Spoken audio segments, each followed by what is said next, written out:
Welcome to DashboardSymbols.com.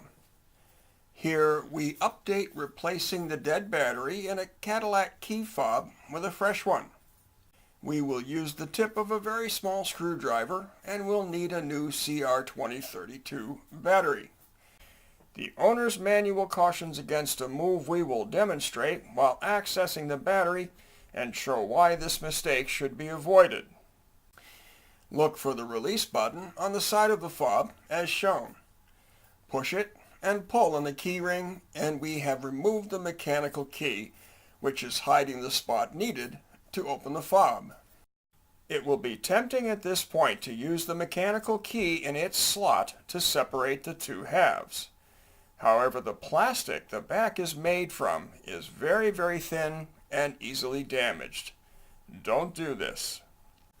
Instead, use the edge of the screwdriver in the exposed opening in the center, as shown, and push against the back of the fob. It snaps open and the two halves can be separated.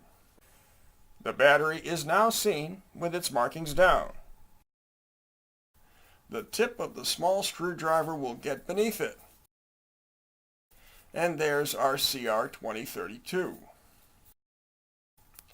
Slip the new one in, starting at the top of the battery space. Don't forget to peel the backing off the new battery, if there is one. We are using a lens cleaning cloth to keep skin oils off the battery, but be careful, the battery can be quite slippery in the cloth. If you make a final move with a finger, use the cloth once again to wipe it down. Avoid touching any of the circuitry as well, and make sure the battery's markings are down. Snap the two halves of the fob back together and replace the mechanical key. Then test the locks and you're ready to go.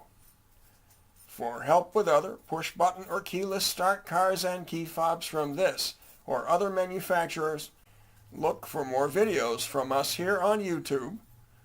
Subscribe to this channel or go to DashboardSymbols.com.